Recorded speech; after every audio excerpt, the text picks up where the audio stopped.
बात करने वाले हैं डिजिटल मार्केटिंग के बारे में। क्या होती है डिजिटल मार्केटिंग, क्या क्या स्किल्स हमें सीखने की जरूरत है, अगर हमें इस फील्ड में एंटर करना है तो क्या क्या स्टेप्स रहेंगे, किस तरीके से हम पैसे कमा सकते हैं यहाँ से। तो डिजिटल मार्केटिंग में यूजुअली आजकल लोग इसलिए जाना चाहते हैं क्योंकि एक तो सोशल मीडिया हमारी लाइफ के अंदर घुस गया है। हमें पता है हम भी उतना ही इंस्टाग्राम, उतना ही फेसबुक, उतना ही यूट्यूब चला रहे हैं जितना बाकी लोग चला रहे हैं। इस तरीके से जो सारी की सारी ऑडियंस है वो टेलीविजन, न्यूज़पेपर्स, रेडियो से शिफ्ट होकर सोशल मीडिया या डिजिटल प्लेटफॉर्म्स पर आ गई है। और ब्रांड्स के लिए आज की डेट में काफ़ी इंपॉर्टेंट हो गया है कि वो सही जगह पर जाकर अपने ब्रांड को मार्केट करें और लोगों के साथ कनेक्ट कर पाएं। अब इसके साथ साथ डिजिटल मार्केटिंग बहुत ज़्यादा बूमिंग फील्ड है जिसमें काफ़ी वायबल ऑप्शंस हमें दिखते हैं करियर वाइज, क्योंकि आप सोशल मीडिया मार्केटिंग एक्सपर्ट बन सकते हैं, एसईओ एक्सपर्ट बन सकते हैं। तो इतने लाखों जॉब्स निकल कर आ रहे हैं डिजिटल मार्केटिंग की वजह से, जो शायद टेक्नोलॉजी का one of the best parts हैं। एक और एडिशनल बेनिफिट ये है कि कॉलेज स्टूडेंट्स को अगर फ्रीलांसिंग शुरू करनी है तो ये एक ऐसी स्किल है जिसमें वो फ्रीलांस कर सकते हैं, काफी सारे वो पैसे कमा सकते हैं शुरुआत में पॉकेट मनी की तरह, पर इसको अगर वो एक एक्चुअल फुल टाइम चीज में, फुल टाइम जॉब में कन्वर्ट कर लें तो काफी लाखों रुपए की जो अमाउंट है वो यहाँ से भी आ सकती है if you are skilled enough.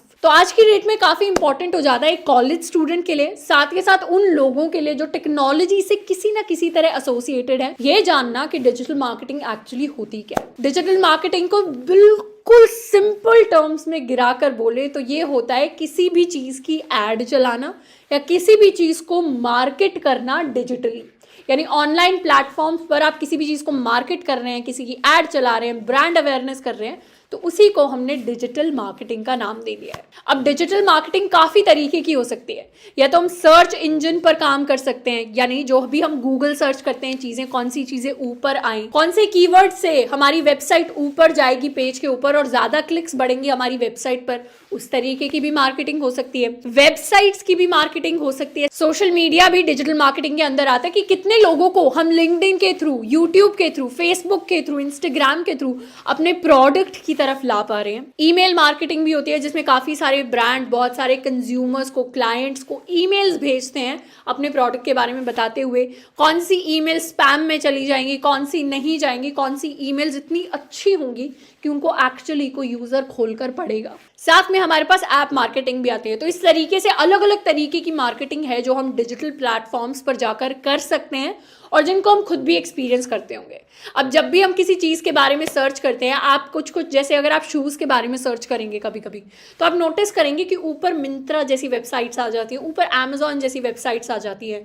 क्यों? क्योंकि इन लोगों ने सिर्फ एड्स पर नहीं, एसईओ यानी सर्च इंजन ऑप्टिमाइजेशन पर भी काम किया है कि कौन से कीवर्ड से यूजर ज़्यादा अट्रैक्टेड होता है, उस हिसाब से वो कीवर्ड्स यूज़ किए जाए, वो कंटेंट यूज़ किया जाए और रेलेवेंट लिंक्स दूसरी वेबसाइट के यूज किए जाएं ताकि हम सर्च में ऊपर आ सके। अब यहाँ पर सवाल ये आता है कि हमारे पास न्यूज़पेपर हुआ करते थे, हमारे पास टीवी हुआ करता था, रेडियो हुआ करता था, तो इतने सारे ट्रेडिशनल मीडिया थे, तो हम डिजिटल मार्केटिंग की तरफ क्यों शिफ्ट हुए? डिजिटल मार्केटिंग की तरफ इसलिए शिफ्ट हुए क्योंकि डिजिटल मार्केटिंग हमारी ट्रेडिशनल मार्केटिंग से बेटर होती है। कुछ ऐसे फैक्टर्स होते हैं जो ट्रेडिशनल मार्केटिंग हमें नहीं दे पाती। मतलब एक न्यूज़पेपर में हम ऐड निकालें, एक मैगजीन में ऐड निकालें, एक टीवी पर ऐड निकालें, उससे बेटर है कि हम डिजिटली अपनी ऐड को प्लेस करें। कैसे?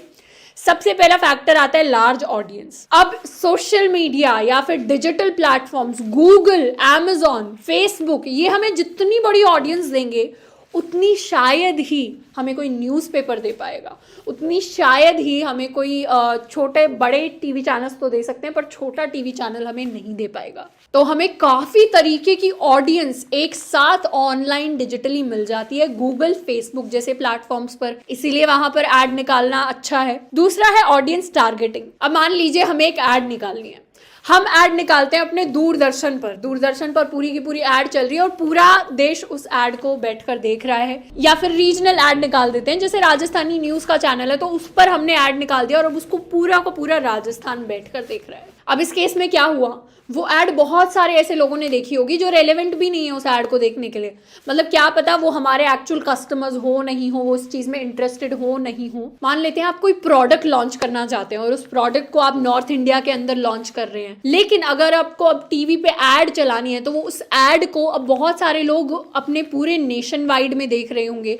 साउथ इंडिया के भी काफी लोग देख रहे होंगे, वेस्ट ईस्ट की तरफ से भी काफी लोग देख रहे होंगे, लेकिन आपकी जो टारगेट ऑडियंस थी ना वो सिर्फ नॉर्थ इंडिया वाले लोग थे। अब ऐसे केस में आपके जो एड है, आपका जो प्रोडक्ट है, वो ऐसे लोगों तक पहुंच गया है जो शायद आपके लिए रेलेवेंट ऑडियंस भी नहीं है। तो आपने एक तरीके से एक्स्ट्रा खर्च भी किया, उन लोगों तक भी गए जिन लोगों तक जाने के बाद आपके पास कोई आउटपुट या रिजल्ट नहीं आने वाला। पर डिजिटल मार्केटिंग में हम इस चीज से बच जाते हैं, क्योंकि ऑलरेडी कंपनीज हैं जिन्होंने लोगों के इंटरेस्ट जो है स्टोर कर लिए, किस चीज में वो इंटरेस्टेड हैं, किस तरीके का वो कंटेंट कंज्यूम करते हैं, कैसे ब्रांड्स की वो चीजें खरीदते हैं। तो वो सारा का सारा डेटा जो एड्स चलाती हैं कंपनीज, गूगल, फेसबुक जैसी कंपनीज उन ब्रांड्स को दे देती है, और उस हिसाब से वो ब्रांड्स टारगेटेड एड्स चलाते हैं सिर्फ उस ऑडियंस के लिए जिनका शायद एज ग्रुप रेलेवेंट है, जिनका शायद रीजन रेलेवेंट है, जिनकी शायद ऑक्यूपेशन यानी जो वो काम करते हैं वो ज्यादा रेलेवेंट है। तो इस तरीके से हमें टारगेटेड ऑडियंस मिल जाती है। तीसरा है कॉस्ट इफेक्टिव। पहले अगर आपको किसी मैगजीन में एक एड निकालना होता तो कितने पैसे लगते थे, किसी न्यूज़पेपर में एड निकालना, आज की डेट में काफी ज्यादा पैसे लगते हैं, फ्रंट पेज के इतने, थर्ड पेज के इतने। उसी तरीके से अगर आपको टीवी पर एड दिखाना है तो भी बहुत ज्यादा पैसे लगते हैं, लेकिन डिजिटली जाकर एड दिखाने में आपको कंपैरेटिवली कम पैसे लगेंगे। शुरुआत में तो आप सिर्फ कुछ पैसों के थ्रू आप एक्सपेरिमेंट करके देख सकते हैं कि डिजिटल मार्केटिंग आपके लिए काम भी कर रही है या नहीं, या किस तरीके की मार्केटिंग आपके लिए काम कर रही है। जो मार्केटिंग आप करिए उसको आप एनालाइज करिए और उसमें ज्यादा फिर आप पैसे फनल इन करिए फॉर मार्केटिंग योर प्रोडक्ट। तो उस तरीके से कॉस्ट इफेक्टिव बहुत ज्यादा है। चौथी चीज जो यहाँ पर आती है वो इमीडिएट फीडबैक। अब आपको किसी मैगजीन में कोई एड निकालनी होती थी, पहले न्यूज़पेपर में एड निकालनी होती थी, तो आपको एक्चुअली पता नहीं चलता था कि इस न्यूज़पेपर के थ्रू मेरे पास कितने कस्टमर्स आए। लेकिन आज की डेट में हमारे पास पूरे एनालिटिक्स होते हैं, गूगल पूरे एनालिटिक्स देता है कि कितने लोगों ने आपके ऐड पर क्लिक किया, कितने लोग आपके पास आए। तो आपको इमीडिएट फीडबैक मिलता है। अगर आपके एड्स काम नहीं कर रहे तो आप उनको चेंज करते हैं, आप अपने कंटेंट को दूसरी तरीके से फ्रेम करते हैं ताकि वो काम करने लगे। उस तरीके का जो फीडबैक लूप रहता है वो ज्यादा इफेक्टिव होता है एज कम्पेयर टू ट्रेडिशनल चीजें। और पांचवा चीज है इजी ट्रैकिंग, यानी आजकल गूगल, फेसबुक जैसी कंपनीज पूरे के पूरे एनालिटिक्स आपको पेजेस दे देते हैं जिसके ऊपर आप बहुत अच्छे से ट्रैक कर सकते हैं कि कितने लोग आ रहे हैं, कितने लोग नहीं आ रहे, कहाँ पे आपको ज्यादा इनपुट डालने की जरूरत है इन टर्म्स ऑफ ज्यादा एड्स हम दिखाएं। अगर मान लीजिए आपने एक रैंडम एड निकाल दिया, उस पर लोगों ने क्लिक किया, और अगली बार अब आप किनको टारगेट कर रहे होंगे, उन लोगों को टारगेट करेंगे स्पेसिफिकली जिन्होंने एक बार क्लिक करके देखा जरूर, तो उन्हीं को आप कॉल करके अपना जो प्रोडक्ट है वो सेल कर सकते हैं। तो इस तरीके से पूरा का पूरा जो सिस्टम है बहुत अच्छे से स्ट्रीमलाइन और बहुत ज्यादा इफेक्टिव हो गया है। अब इसमें सवाल आता है, सिस्टम तो इफेक्टिव हो गया पर इससे हमें अगर करियर बनाना है तो हमें कैसे फायदा हो। तो एक step by step road map की अगर बात करें डिजिटल मार्केटिंग में तो वो होगा सबसे पहले टू फाइंड योर नीश। अब ऐसा नहीं है कि आप फेसबुक पर भी ऐड चला रहे हैं, गूगल पर भी ऐड चला रहे हैं, यूट्यूब पर भी ऐड चला रहे हैं, लिंक्डइन पर भी ऐड चला रहे हैं, साथ के साथ आप एसईओ भी कर रहे हैं, वेबसाइट बना भी रहे हैं। तो ये सारे के सारे जो काम है ना, उनके बारे में बेसिक नॉलेज होना अच्छा है, लेकिन आपको शुरुआत में देखना पड़ेगा अपने इंटरेस्ट के हिसाब से कि आपको कौन सी डायरेक्शन में जाना है। जिस डायरेक्शन में जाना है उस डायरेक्शन में आप अच्छे से काम कर सकते हैं, वहां में नीश अपनी डेवलप कर सकते हैं। उस स्किल में ऐसे बनना है कि टॉप 3 का अगर हम नाम लें तो उसके अंदर आपका नाम जरूर आए उस पर्टिकुलर स्किल के अंदर। उसके बाद टारगेट करना है अपने क्लाइंट्स को। अब जरूरी नहीं है शुरुआत में क्लाइंट्स आपको पैसे दे रहे होंगे, शुरू में हो सकता है आपको फ्री में काम करना पड़े, विच इज कम्प्लीटली ऑलराइट, क्योंकि शुरू में आप बस थोड़ा बहुत वर्क एक्सपीरियंस ले रहे हैं, टेस्ट कर रहे हैं खुद को भी। पर उसके बाद एक बार आप जब चीजें शुरू कर देंगे तो क्लाइंट्स आपके पास आने लगेंगे एंड फिर वहां से एक मॉनेटरी जो साइकिल है वो डेवलप होगा। उसके साथ साथ आती है फ्रीलांसिंग। अब फ्रीलांसिंग में सबसे पहले फ्री आता है, हो सकता है कुछ टाइम तक फ्री में काम करना पड़े, पर आप उसके बाद ऐसे क्लाइंट्स के लिए काम कर सकते हैं जिनको एक्चुअली जरूरत है और आपके पास भी पोर्टफोलियो में चीजें होंगी उन क्लाइंट्स को दिखाने के लिए। उसके बाद आते हैं हमारे रेफरल्स, जिन भी क्लाइंट्स के साथ आपने काम किया है। अब बिजनेस में क्या होता है ना, यूजुअली लोग एक दूसरे को जानते हैं, तो जिस भी क्लाइंट के साथ आपने काम किया है वो अपने किसी दोस्त को, किसी रिश्तेदार को सजेस्ट कर देगा कि मैं तो ऐसे ऐड चलाता हूँ, आप देख लो, इनसे बात कर लो। तो इस तरीके से रेफर हो जाते हैं लोग, नेटवर्क बिल्ड हो जाता है। और उसके साथ आती है कंसिस्टेंसी। अब सोशल मीडिया जो है वो हाईली वॉलेटाइल एक प्लेटफॉर्म है जिस पर चीज़ें चलती रहती हैं, कोई नई वेव ऑफ ट्रेंड्स आती हैं, तो इसीलिए काफ़ी इंपॉर्टेंट है कि डिजिटल स्पेस में अगर हम काम करें तो हम कंसिस्टेंट रहें, रोज अपनी स्किल्स को डेवलप करें, रोज ग्रोथ लें। अब इस करियर में एक्सेल करने के लिए आपको जो स्किल्स चाहिए होंगी उसमें से सबसे पहला, you should be good with social media. Since हम डिजिटल स्पेस की बात कर रहे हैं तो ऐसा तो है नहीं कि हमें आदत है न्यूज़पेपर पढ़ने की दिन के 6 घंटे हमें न्यूज़पेपर पढ़ना पसंद है, लेकिन हम ऐड निकालना जा रहे हैं अपने फेसबुक पर। तो अगर आप फेसबुक पर ऐड निकालने का काम कर रहे हैं तो you should know how Facebook works.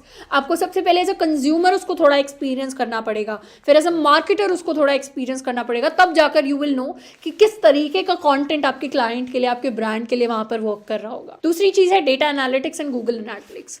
अब जितने भी एनालिटिक्स आते हैं, हम जिन भी प्लेटफॉर्म्स पर ऐड निकाल रहे हैं, वहां से जो जो डेटा हमारे पास आ रहा है उसको हमें समझना आना चाहिए, उससे कैसे वैल्यूएबल इंफॉर्मेशन निकालनी है वो हमें आना चाहिए। वो आता है तो फिर वहां से जो भी इंफॉर्मेशन आएगी उसको हम खुद को इंप्रूव करने में लगा सकते हैं। तीसरी चीज है कि बेसिक HTML हम सीख लें, वर्डप्रेस सीख लें। यहाँ पे हार्डकोर कोडिंग किसी को नहीं करनी है, बस ये है कि अगर आप SEO ऑप्टिमाइजेशन जैसी चीजों में जाना चाहते हैं तो आपको पता होना चाहिए बेसिक HTML कैसे काम करती है, या फिर वर्डप्रेस से वेबसाइट्स कैसे बनाते हैं, वेबसाइट में चीज़ें किस तरीके से, कीवर्ड्स किस तरीके से करते हैं, तो वो सारा प्रोसेस हमें पता होना चाहिए। साथ के साथ बेसिक डिज़ाइन सेंस हमारे अंदर होनी चाहिए कि चीज़ों को कैसे डिज़ाइन करना है। अगर हम कंटेंट राइटिंग भी करते हैं तो अपने ब्लॉग्स के अंदर हमें पता हो कि ऊपर कौन से पैराग्राफ्स रखने हैं, नीचे कौन सी इन्फॉर्मेशन रखनी है। अगर हम पोस्ट बनाते हैं या फिर वीडियो कंटेंट बनाते हैं तो उसमें हमें पता हो चीज़ें कैसे रखनी है। तो वो एक बेसिक डिज़ाइन सेंस कि लोगों को क्या अच्छा लगेगा, क्या नहीं अच्छा लगेगा, वो हमारे पास हो तो वो एक प्लस पॉइंट होगा। अब इसमें काफ़ी लोगों का सवाल होता है कि क्या हम बस एक सर्टिफिकेट ले लें तो हमें क्या बेटर जॉब्स मिलने शुरू हो जाएंगे। तो इसका आंसर ये होगा कि सिर्फ सर्टिफिकेट लेने से कुछ नहीं होगा, क्योंकि डिजिटल स्पेस जो है, डिजिटल मार्केटिंग पूरा का पूरा जो एक करियर है वो काफ़ी प्रैक्टिकल करियर है। यहाँ पर बहुत कम थ्योरी और बहुत ज़्यादा प्रैक्टिकल नॉलेज है जो आपको एक्चुअली बैठ के प्रैक्टिस करनी पड़ेगी, तब जाकर आपके स्किल्स डेवलप होंगे। तो शुरुआत करनी है तो सबसे पहले प्लेटफॉर्म डिसाइड कर लें, उसके बाद स्किल्स डेवलप करें उस प्लेटफॉर्म के अंदर। शुरुआत में थोड़ा सा फ्री में काम करें, पोर्टफोलियो बिल्ड करें, क्लाइंट्स ढूंढें। डिफरेंट हमारे प्लेटफॉर्म्स होते हैं जहाँ पर हम जाकर फ्रीलांसिंग कर सकते हैं, वहाँ पर अप्लाई करें। और उसके बाद अगर आपको जाना है तो आगे जाकर आप प्रॉपर जॉब्स भी कर सकते हैं MNCs वगैरह में इन डिजिटल मार्केटिंग। तो आई होप कि आज की वीडियो से हमारे जो कुछ डाउट्स हैं वो क्लियर हुए होंगे। डिजिटल मार्केटिंग क्या होता है, किस तरीके से करनी है, क्या क्या स्कोप रहता है आगे। आज के लिए इतना ही, मिलता है नेक्स्ट वीडियो में। Till then keep learning.